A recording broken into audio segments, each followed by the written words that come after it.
ఎవరు అధికారంలో ఉంటే వారికి అనుకూలంగా సోషల్ మీడియాలో పోస్టులు పెట్టాలి.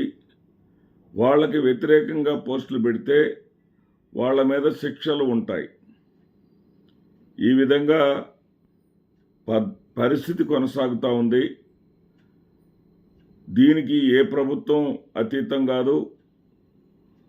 కానీ జాగ్రత్తగా ఉండాల్సింది యువత. ఒక గుంటూరు జిల్లాకు సంబంధించి 23 కేసులు నమోదయ్యాయి. ఒక గుంటూరు జిల్లా వాసిగా నేను చెప్తున్నా ఇక్కడ 23 కేసులు సోషల్ మీడియా మీద కేసులు నమోదయ్యాయి. ఈ కేసులన్నిటి వెనక కూడా ప్రభుత్వ కక్ష సాధింపు ధోరణి ఉండవచ్చు. ఎందుకంటే సహజం అది. ఆ వివక్షత అనేది అధికార పార్టీకి చెందినటువంటి వ్యక్తులకు చెందినటువంటి వీడియోలంటే పట్టించుకోరు, పోస్టులంటే పట్టించుకోరు. టార్గెట్గా ప్రతిపక్ష పార్టీ వాళ్ళే ఉంటారు అనటంలో కూడా ఎలాంటి సందేహం లేదు. అసలు టార్గెట్గా ఎందుకు ఉండాలి మనం అనే విషయాన్ని యువత ఆలోచించుకోవాలి. ఎందుకంటే తాడేపల్లికి చెందినటువంటి వెంకటరామరెడ్డి అనేటటువంటి వ్యక్తిని ఈ సోషల్ మీడియా పోస్టులు అనగానే జనరల్గా ఒక అవగాహన ఉంది. వెంకటరామరెడ్డి విషయం తర్వాత చెప్పుకుందాం.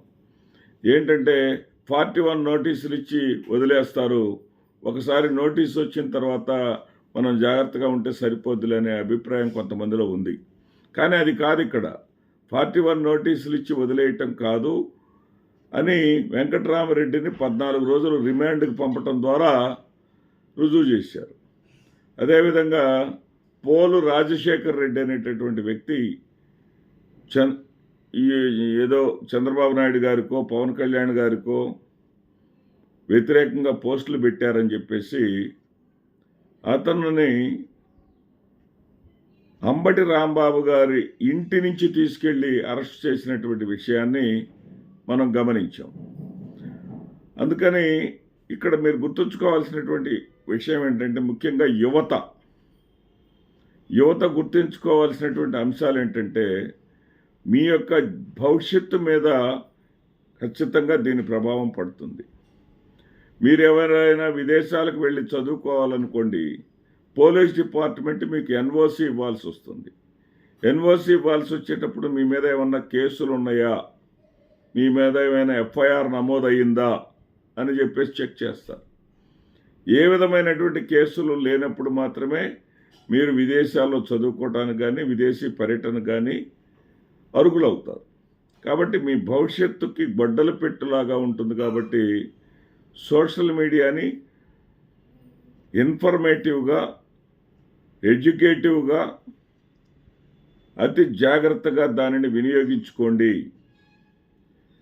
మార్ఫింగ్ ఫోటోలు కానీ అదేవిధంగా మార్ఫింగ్ వీడియోలు కానీ ఫేక్ సమాచారాన్ని కానీ ఎవరు కూడా సృష్టించకండి.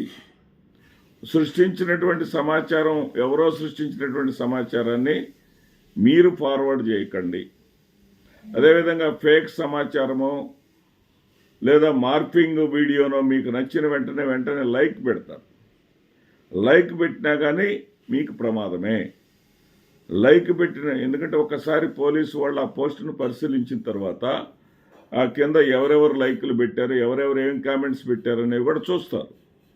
చూసిన తర్వాత అందరి మీద చర్యలు తీసుకునేటటువంటి పరిస్థితి ఉంటుంది. ఇక్కడ అసలు ఈ కేసులు ఏంటి, ఎలా ఉంటాయి, 41 నోటీసులు ఇచ్చి వదిలేయకుండా ముందుకు కానీ వెళితే ఏ విధంగా ఉంటాయి అనేదాన్ని నాకున్న అవగాహన మేరకు యువతకు తెలియజేయటం కోసం, ఎందుకంటే పోలీసు వారు కూడా నాకు తెలిసినటువంటి ఉన్నతమైనటువంటి పోలీసు అధికారులు కూడా పెద్దలు శ్రీనివాసరెడ్డి గారు ఈ విషయాన్ని మీ ద్వారా కూడా యువతకు తెలియజేయండి అని చెప్పేసి కొందరు నన్ను కోరటం జరిగింది.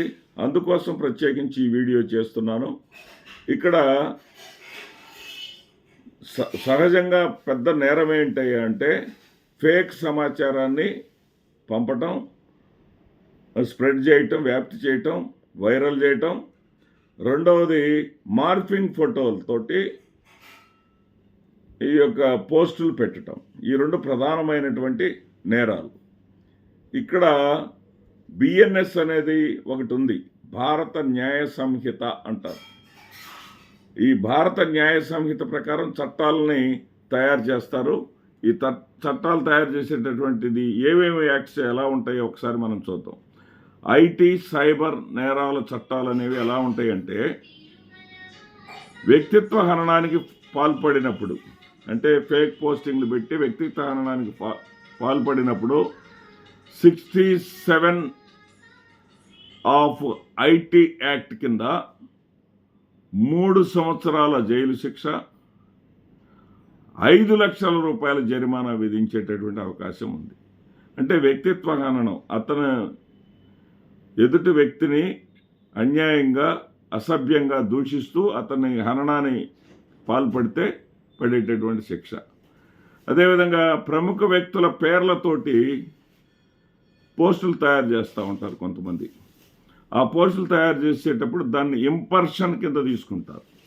ఇంపర్షన్ కింద తీసుకొని ఆ వ్యక్తి కానీ అబ్జెక్షన్ పెడితే 66D ఆఫ్ ఐటీ దీని ప్రకారం 3 years జైలు శిక్ష, 1 లక్ష రూపాయల జరిమానా విధిస్తారు.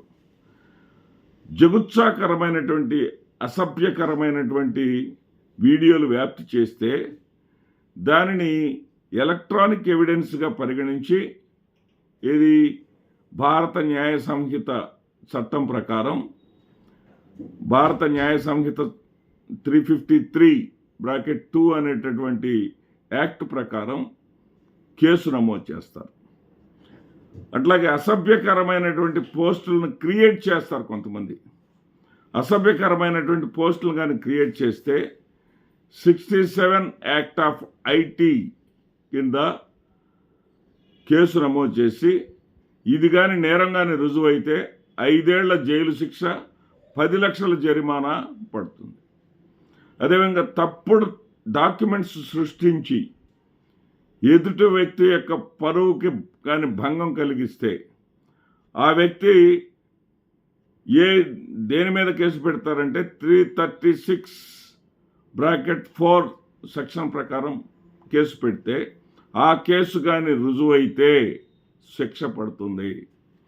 అదేవిధంగా సమాజంలోని సంఘాలు సమూహాల మధ్య విద్వేషాలు రెచ్చగొడతారు. మనం చూస్తూ ఉంటాం, క్రైస్తవుల మధ్య, ముస్లింల మధ్య, హిందువుల మధ్య విద్వేషాలు రెచ్చగొట్టేటటువంటి పోస్టులు కానీ ఎవరైనా పెడితే దాన్ని 356(2) యాక్ట్ ప్రకారం, ఇది బిఎన్ఎస్ 356(2) యాక్ట్ ప్రకారం కేసు నమోదు చేయటమే కాకుండా పరువు నష్టం దావా వేసుకునేటటువంటి అవకాశం కూడా ఉంటుంది. కాబట్టి పోలీసుల సూచన మేరకు ఇక్కడ ఏంటంటే, ప్రభుత్వాలు ఎవరి ప్రభుత్వాధికారంలో ఉంటే వాళ్ళు తన వాళ్ళను కాపాడుకుంటూ ఉంటారు, ఎదుటి వాళ్ళని శిక్షిస్తూ ఉంటారు. ఇక్కడ కూటమి ప్రభుత్వం వైసీపీ వాళ్ళని టార్గెట్ చేస్తూ ఉంది. గతంలో వైసీపీ ప్రభుత్వం టీడీపీ వాళ్ళని టార్గెట్ చేసింది. ఇవన్నీ అనవసరమైనటువంటి చర్చ. విద్యార్థులు, యువత ఎవరి జాగ్రత్తలో వాళ్ళు ఉండాలి. అసభ్యకరమైనటువంటి పోస్టులు పెట్టవద్దు. ఎవరైనా సరే ఫార్వర్డ్ చేసినటువంటి పోస్టులను కూడా మీరు ఫార్వర్డ్ చేయకండి. ఎవరో పోస్టులు మీరు చూసి తెలుసుకొని వదిలేయండి, కానీ మీరు ఫార్వర్డ్ చేయకండి. అసభ్యకరంగా ఉన్నటువంటి విషయాలు మీకు నచ్చినా కానీ లైకులు పెట్టకండి.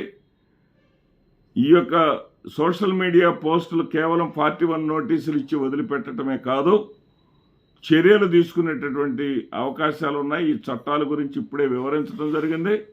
కాబట్టి యువత మేలుకోండి. ప్రభుత్వాలు ఎప్పుడు కూడా ఇంపార్షియల్గా ఉండాలి అని చెప్పేసి మనమంతా కోరుకుంటాం, కానీ ఖచ్చితంగా రాజకీయ ప్రమేయం ఉంటుంది. రాజకీయ పార్టీలు, ఆయా పార్టీలకు చెందినటువంటి అనుకూలమైనటువంటి వ్యక్తుల పట్ల ఒక రకంగానూ, వారికి వ్యతిరేకంగా ఉండేటటువంటి వ్యక్తుల పట్ల మరొక రకంగానూ ఉంటారు అన్నది వాస్తవం. కాబట్టి దీనిని గమనించి జాగ్రత్తగా మెలగవలసింది యువత మాత్రమే, మనం మాత్రమే అనేటటువంటి విషయాన్ని గుర్తుంచుకోండి. నమస్తే.